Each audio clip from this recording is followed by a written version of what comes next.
All right, so Laken Riley's killer got sentenced to life in prison without the possibility of parole. Here's the thing, though. There's a ton of people that are saying that's not good enough. Like, are you kidding me? Now he just gets to sit in prison and we feed him and we house him and all that stuff. Not to mention, there's people talking about how he's part of that Venezuelan gang that is known to operate out of prisons. So they're talking about, like, you're just putting him back to work, essentially. Like, you're putting him in there and they can communicate on the outside, and, like, who knows what could happen, right? Are they going to keep him in isolation or what? I mean, crazy as hell. Y'all, even Laken Riley's mom, when she's doing her victim impact statement, it almost sounds like she's saying, yeah, this guy, this piece of human garbage needs the death penalty. Just, y'all, like the video, subscribe for more, but check this out. So yesterday down in Athens, Georgia, the judge took 20 minutes to sentence, to find that guy right there, Jose Ibarra, guilty, and then to sentence him. This all happened so... Yeah, 20 minutes, y'all. 20 minutes. It should have taken 1 minute, as fast as it takes to just say, guilty on all counts. Goodbye. Quickly, he murdered Laken Riley back in February. And then this case is already tried. He's already sentenced. It happened very quickly. Yesterday was very emotional. Laken's stepfather, her father, her mother, her sister, I believe that's her sister in the striped sweatshirt or sweater, her best friends, they all spoke, and they were talking about how chilling it is to be in the same room with the guy who took their sister, their loved one's life. And as a mother to a little girl, I cannot imagine how Laken's mom feels. She told the court, she told Ibarra, you took away my best friend. And she talked about the fear that her daughter must have felt and that her daughter died alone. Right. Listen to this. There is no end to the pain, suffering, and loss that we have experienced or will continue to endure. My precious daughter was attacked, beaten, and shown no mercy. She fought for her life and dignity and to save herself from being brutally. This sick, twisted, and evil coward showed no regard for Laken or human life. Your Honor, I'm asking you to please give Jose Ibarra the same thing he gave us when he made the choice to take Laken's life and destroy ours. He showed no mercy on Laken when she was begging for her life. No mercy.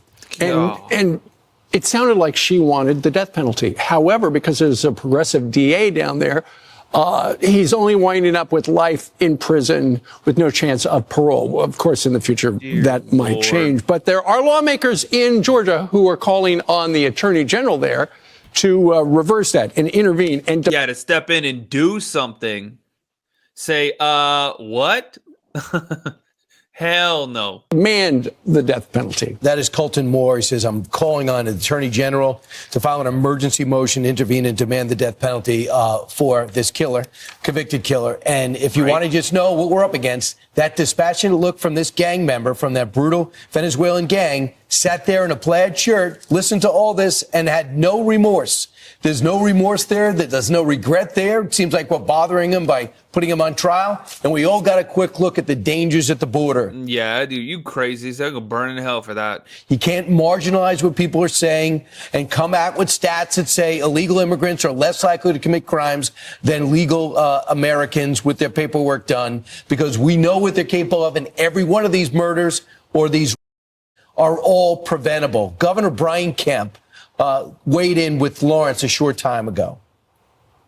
This one hits close to home for us. Marty and the girls and I live in Athens, Georgia. We know the judge. We know the deputy that was standing right there in the courtroom. We know the Phillips and Riley families. Our daughter's a senior at the University of Georgia. And I mean, even when I was on campus, both Marty and I have been in the area where Laken lost her life. I can't tell you how many times. It is a bittersweet day. This is a tragic event, as you and your colleagues have been saying, never should have happened. But it did because of bad policies of this administration, which is quite honestly outrageous. But I am thankful that justice was swift here and the judge moved so quickly. One thing I think that people are missing with this case is Trinidad and Tobago, which is reportedly he's a part of, they work within the prison system. So we're putting them in prison to go back to people that are operating within the prison. This is like a gift for him. This is why they need to evaluate the death penalty. Are y'all going to have them in an isolation? What's going to happen? Because you may be turning him into the criminal enterprise where he can still invoke harm. They communicate on the outside. We know they're here. So I just don't understand the logic behind this. I know they want to reimagine the justice system, but that makes zero sense to me. Well, I also think it's also important to understand that there was one person, one president that called, that got in touch with Laken's family. With Laken's family. And there's one that put out on Truth Social his feelings about the conviction and the sadness he feels for the family as Donald Trump. You still don't have the Biden administration even responding to this. No cause. But how about tone deafness? Yesterday, they launched a new ICE app allowing illegals beginning in December to bypass in-person check-ins, making it harder to track them. And with the check-in, you don't have to give up your background. You don't have to talk about if you have any outstanding warrants. They have no way of checking if there's as a warrant out for your arrest. And 100,000 migrants are immediately enrolled in the first wave of the program.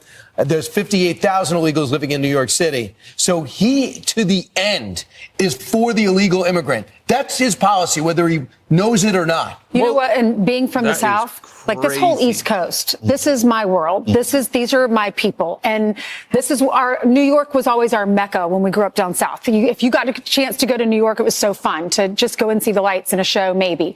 So to know that this guy was right over here at the Roosevelt Hotel, and then he left there and we paid for him to take a flight down to another beloved area, which is Georgia, and live near the campus, which is such an awesome campus in Athens, UGA. When we would go there, when Carolina would play, we would have so much fun in Athens. This guy lived there and we were paying for him and his brother, and they're a part of this gang. And he goes into this park that looks like a beautiful park and he attacks this girl who's running like we all do, or we all walk in the park and exercise. It could have happened in Central Park, could happen in this gorgeous park. And he pulls her aside and he thinks because he wants to sleep with her and brutally attack her and please himself that he can just throw her on the ground and brutally attack her and try to have his way with her and then bash her head in with a rock. This guy's here illegal. And all these governors that are from Democratic cities and they say, oh, well, it happens sometimes and get over it and we're going to be a sanctuary city. This could happen to your daughter, too. 100%. This could be your child and your life could change forever, like Laken Riley's family.